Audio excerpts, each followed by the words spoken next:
나의 여왕 6화 1+1.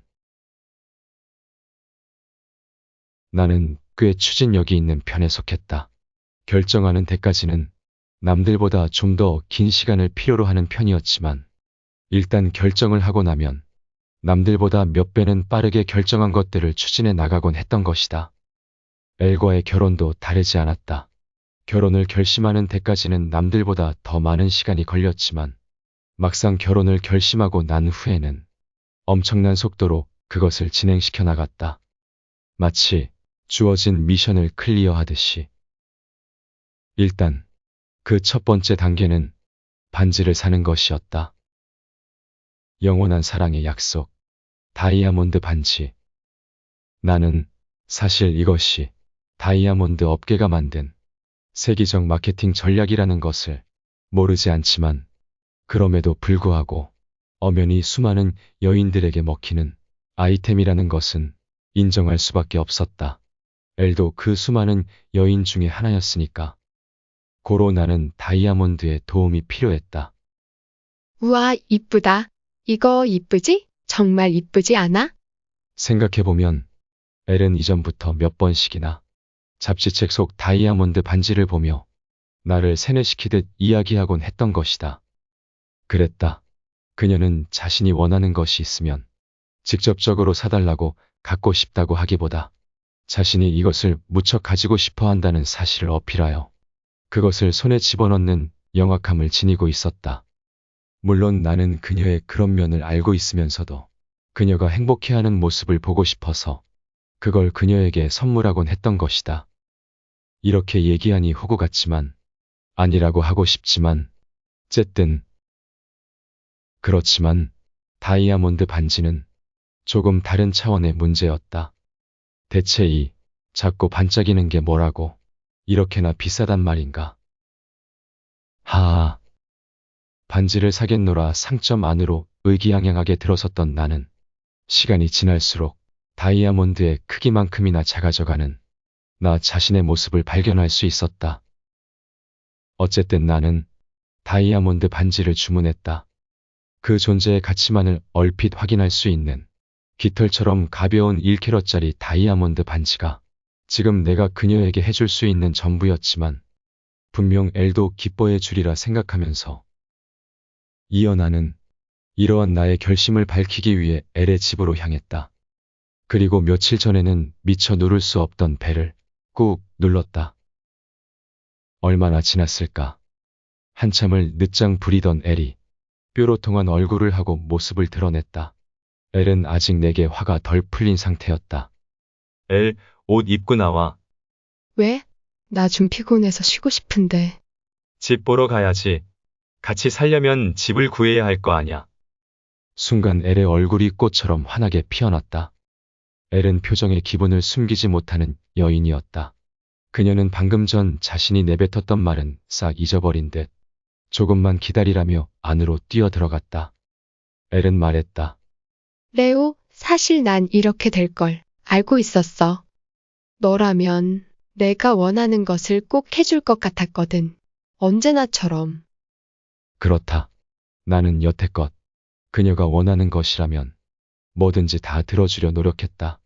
그것이 내가 할 수 있는 범위를 넘어선 것이 아니라면 뭐든지. 엘, 그녀는 나의 여왕이었으니까. 레오, 근데 혹시나 해서 그러는데 말이야. 설마 이게 프러포즈는 아니지? 어? 프러포즈는 정식으로 해야 해. 알았지? 정식 프러포즈. 이것은 실로 엄청난 숙제가 아닐 수 없었다.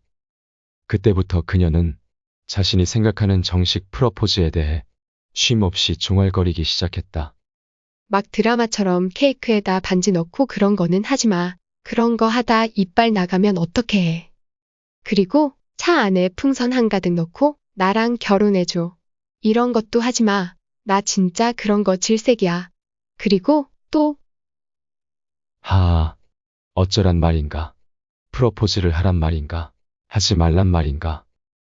그래도 천만다행이었다. 엘은 그 마지막에 내가 어떻게 해야 좋을지 구체적인 팁을 알려주었던 것이다. 사실 딱히 별건 없었다. 그저 모두가 부러워할 듯한 근사한 레스토랑. 세상 전부를 발바닥 아래 둔 듯한 근사한 야경. 그녀의 피부를 더욱 화사하게 만들어줄 붉은 장미. 그 순간에 화룡점정을 찍을 반지. 그게 전부였다. 여튼 그렇게 나는 무사히 프러포즈 미션을 끝마칠 수 있었다. 뭐 나름 성공적인 프러포즈였다. 물론 1캐럿짜리 다이아몬드 반지를 보던 엘의 실망스런 표정이 내 마음에 콕 박히긴 했지만 이후 우리는 본격적인 결혼 준비를 시작했다. 정말이지 두 사람이 합친다는 것은 보통 일이 아니었다. 1 플러스 1이 100은 되는 느낌이었다. 결혼 준비. 그것은 그 자체로 서로의 다름을 가감 없이 목도하고 과연 서로가 함께 할 수 있을 것인지에 대해 진지하게 생각해 보게 만드는 첫 번째 관문과도 같았다.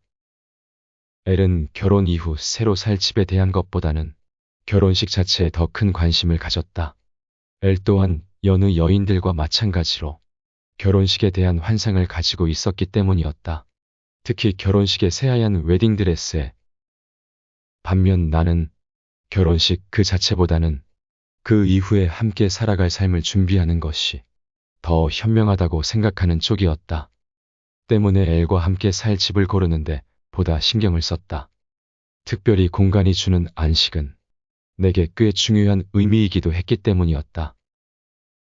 신혼집을 구하는 일은 결코 만만하지 않았다. 집은 둘째치고 지역을 고르는 것부터가 쉽지 않았다. 나와 엘의 주 생활권을 생각하여 교통이 편한 지역을 선택해야 했고, 생활권 안에 엘이 원하는 편의시설과 문화시설이 잘 갖추어져 있는지도 확인해야 했다. 또 엘이 혼자 다닐 때를 대비하여 치안이 보장되는 지역인지, 밤길 가로수 등은 밝은지, 그런 부분들도 확인해야 했다. 하지만 대부분 어느 한 부분이 괜찮으면 다른 한 부분이 형편없기 마련이었다. 물론 내게 예산이 충분했다면 그럴 일은 없었겠지만, 그렇게 간신히 적당한 지역을 정하고 본격적으로 살 집을 선택하려 하니 이번엔 방의 구조는 물론 채광, 수압, 벌레, 결로 확인해야 하는 것이 너무도 많았다. 그럼에도 나는 이리저리 발품을 팔아가며 최대한 괜찮은 집을 찾기 위해 애를 썼다. 사실 처음 몇 번은 엘도 함께 다녔다. 하지만 엘은 얼마 후 내게 이 모든 것을 맡기겠다며 뒤로 빠졌다. 레오, 난 못 고르겠어. 다 비슷비슷한 것 같아. 그냥 내가 잘 골라봐. 난 결혼식 준비에 더 집중할게. 괜찮은 척했지만 굉장히 속이 상했다. 엘이 함께해 주지 않아서가 아니었다. 그건 내가 신혼집을 보러 다니며 그녀가 느낀 감정을 눈치채 버렸기 때문이었다. 그랬다.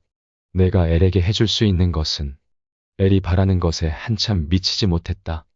우리가 보러 다니는 집들은 엘이 즐겨보던 SNS 속 그 럭셔리한 집들과는 너무나도 확연한 차이가 있었다. 제 아무리 부정하고 싶어도 현실은 현실이었다. 우리의 예산에 맞는 집을 둘러보며 애써 억지 미소를 지어 보이는 엘의 모습은 나를 보잘것없게 만들었다. 나는 엘을 만족시켜주고 싶었다. 어떻게 해서든 엘을 만족시켜주고 싶었다. 결국 그러기 위해서 나는 생각했던 예산보다 상당히 무리를 해야만 했다. 물론 그렇게 구한 집 또한 그녀를 완벽하게 충족시키지는 못했지만 엘은 내가 구한 신혼집에 어느 정도 만족하는 눈치였다. 이런 말을 덧붙이는 것을 잊지 않았지만 근데 좀 작긴 작다. 그렇게 우리는 엘의 취향에 맞춘 화려한 결혼식을 마친 후 한 지붕 아래, 즉 한 집에서 함께 살게 되었다. 그리고 곧 모든 순간 뜨거운 피를 느낄 수 있는 아찔하고도 달콤한 신혼의 찰나를 만났다. 그런 우리에게 시간과 공간은 의미가 없었다. 세상엔 나와 엘, 오직 우리 둘만이 존재할 뿐이었다. 우리는 수시로 서로의 영역 너머로 매우 깊숙이 서로를 확인할 수 있었다. 물론 신혼 생활이라는 것이 늘 이러한 달콤함만을 보장하지는 않았다. 이 시간은 서로의 다름을 매우 적나라하게 확인하고 그것들을 서로 맞춰가야 하는 준전시 상태의 시간이기도 했다. 하지만 바람 좋은 저녁, 엘과 함께 거실 소파에 앉아 영화를 보며 나는 생각했다. 이거면 됐다고. 이거면 된 거라고. 하긴 행복이 뭐 별것이던가. 이거면 된 거지. 그런데 이 기분은 대체 무엇일까? 왜 이렇게 불안한 걸까? 그랬다. 뭔가 의미를 알 수 없는 불안감이 내게 스며들고 있었다. 색도 냄새도 없이 서늘하게